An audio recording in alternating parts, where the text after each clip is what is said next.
Throughout time, people across the world told each other tales of how they came to be, of heroes and monsters, romance and tragedy, death and rebirth. Mythology helped shape the ancient world, explaining the unexplainable. This is Mythology Unleashed.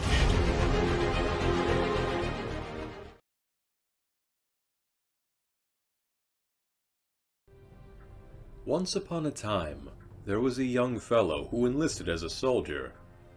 He conducted himself bravely, always at the very front when it was raining bullets. As long as war lasted, all went well for him. But when peace was made, he was dismissed, and the captain said he could go wherever he wanted to. But his parents were dead, and his brothers would not support him. The soldier had nothing left but his gun, so putting it to his shoulder, he went forth into the world. Homeless, penniless, and alone, and the only trade he had learned was the art of combat, the soldier was filled with sorrow, and felt soundly defeated.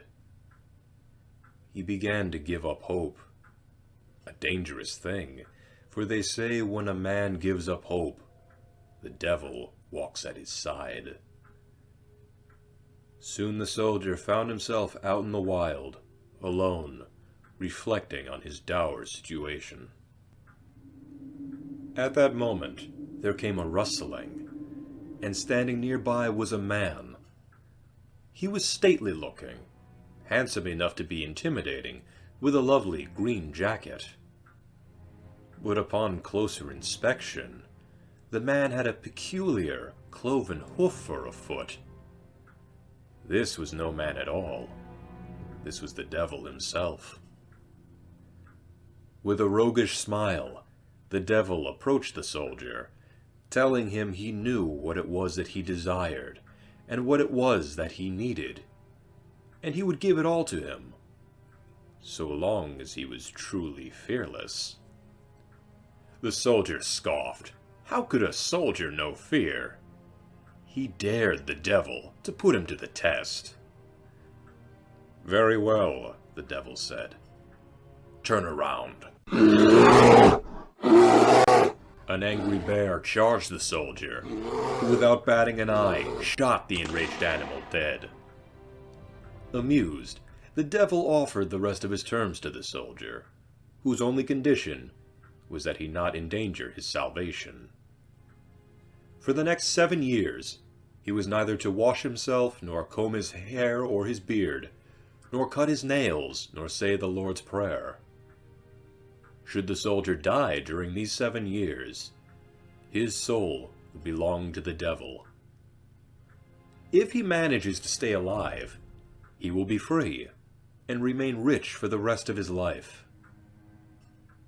The soldier thought about his desperate situation, and having faced death so often before, he decided to risk it now as well, and he entered into the agreement. The devil took off his green jacket and gave it to the soldier, telling him that whenever he wears the jacket and reaches into its pocket, he will find a handful of gold.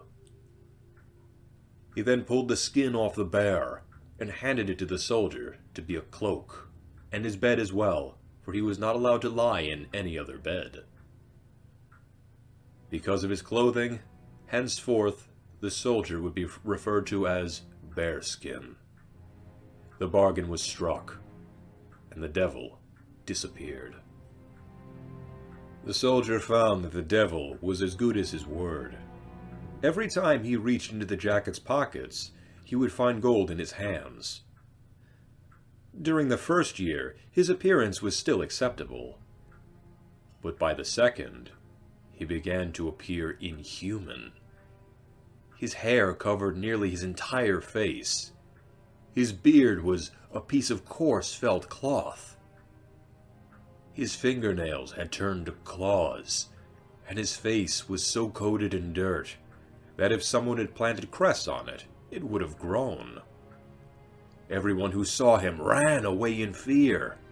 However, because he gave money to the poor to pray that he might not die during these 7 years, and because he paid well for everything, he always found shelter wherever he went. In the 4th year, he arrived at an inn. The innkeeper would not let him enter, refusing even to let him have a place in the stable, because he was afraid he would spook the horses. But when Bearskin reached into his pocket and pulled out a handful of ducats, the innkeeper softened and gave him a room in an outbuilding, on the condition that Bearskin not let himself be seen, lest the inn should get a bad name. As the years progressed, Bearskin wished more and more that he had not made this bet with the devil. He was tired of his gruesome appearance.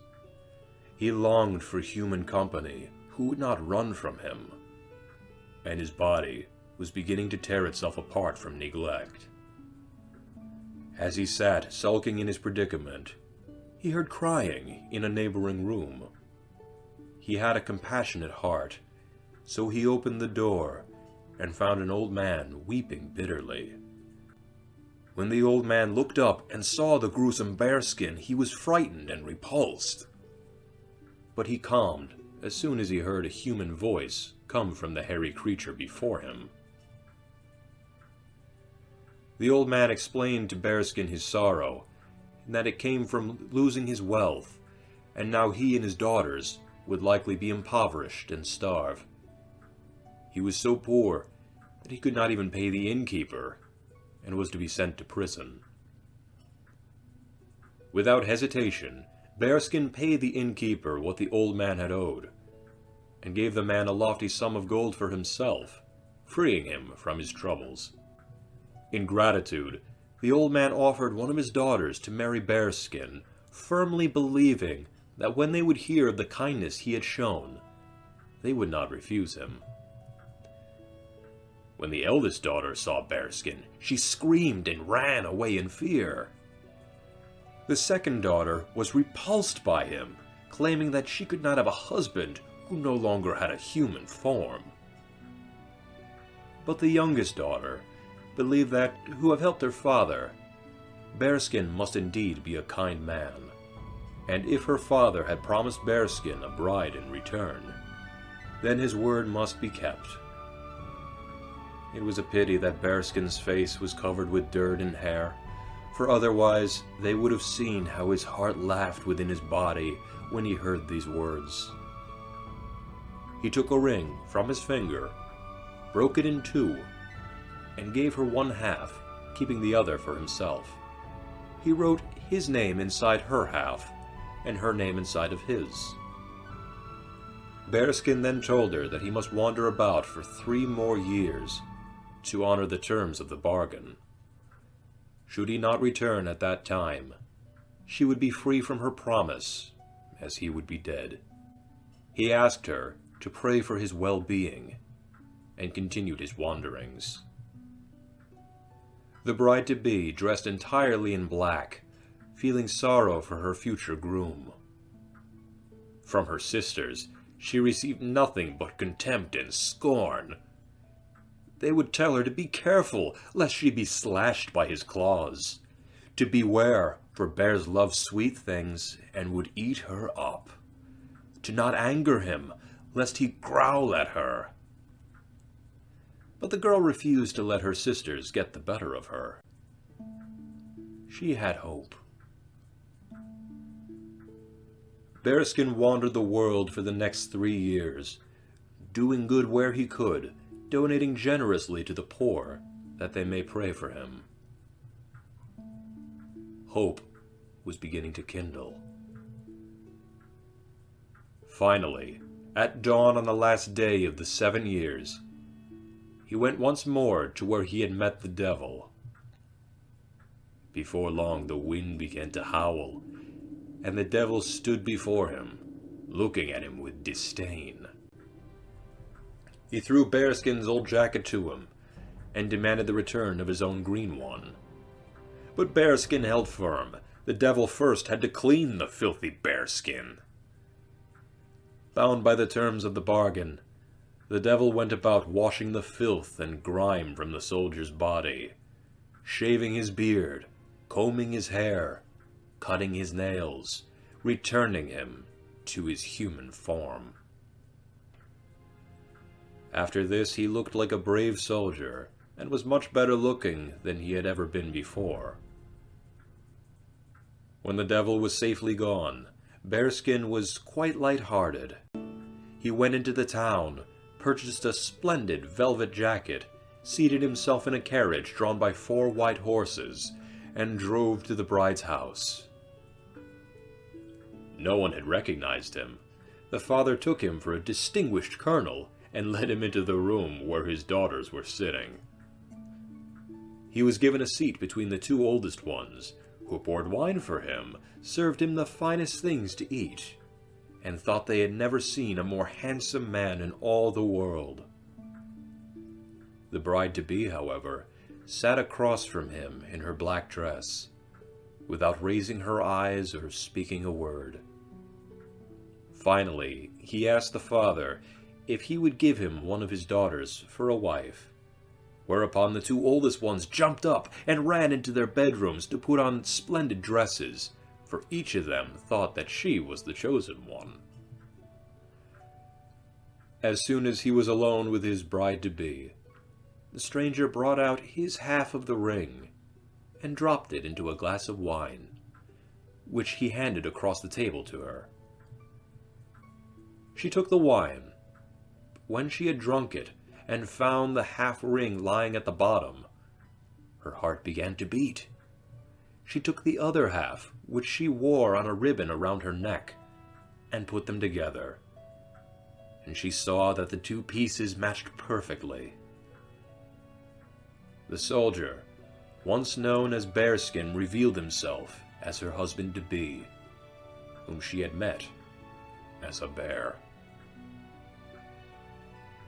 Through the grace of God, and no shortage of prayers and hope from the downtrodden, he had been returned to his human form. From then on, the love between them lasted their entire lives, as did his fortune, and never again did he gamble his soul with demons. When the girl's 2 older sisters returned to see their youngest sister kissing and embracing the handsome soldier, they were distraught. When they had realized just who he was, and what they had given up, their emotions ran wild, filled with rage, frustration, envy, and scorn. They fled. One sister threw herself into a well, while the other hanged herself from a tree.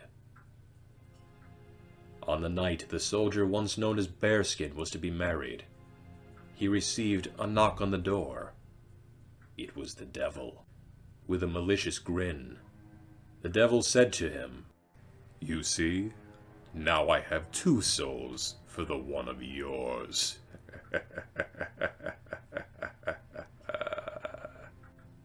With a laugh that chilled even the brave soldier, the devil flew off, his cape fluttering like a bird with a broken wing.